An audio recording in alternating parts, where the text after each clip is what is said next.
চট্টগ্রামের সম্পত্তি লিখে নিতে না পেরে নিজ পিতাকে হাত পা বেঁধে নির্যাতনের অভিযোগ উঠেছে সন্তানদের বিরুদ্ধে।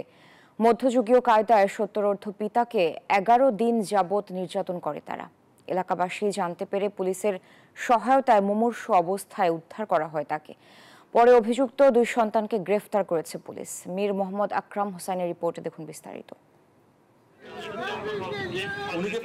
হাজী খুল্লা মিয়া 11 দিন ধরে এভাবে হাত পা বেঁধে মুখে স্কচটেপ লাগিয়ে ফেলে রাখা হয়েছিল তাকে। অবস্থা এখন মুমূর্ষু। নামাজি এই লোকটিকে গত কয়েকদিন ধরে মসজিদে আসতে না দেখে সন্তানদের কাছে খোঁজ নেন স্থানীয়রা। এক এক সময় এক এক জবাব দেয় পুলিশকে জানান তারা।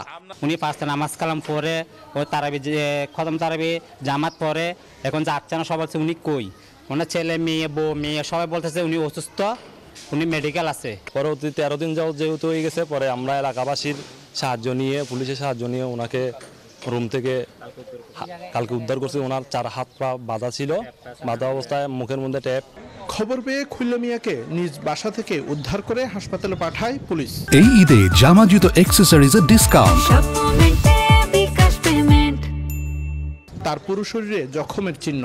উদ্ধারের পর তিনি জানিয়েছেন সম্পত্তি না দেয়ায় তার সন্তানরা তাকে এভাবে নির্যাতন করছে বলে জানান তাকে হাসপাতালে নিয়ে আসা এই যুবক। ওনার অবস্থা খুবই খারাপ ছিল, আমরা সাথে সাথে ওনাকে নিয়ে ওইখান থেকে উদ্ধার করে চিটং মেডিকেল কলেজ আনছি।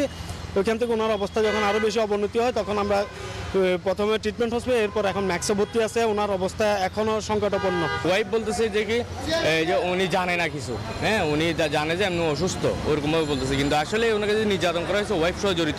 নির্যাতনকারী তার 2 সন্তানকে গ্রেপ্তার করেছে পুলিশ।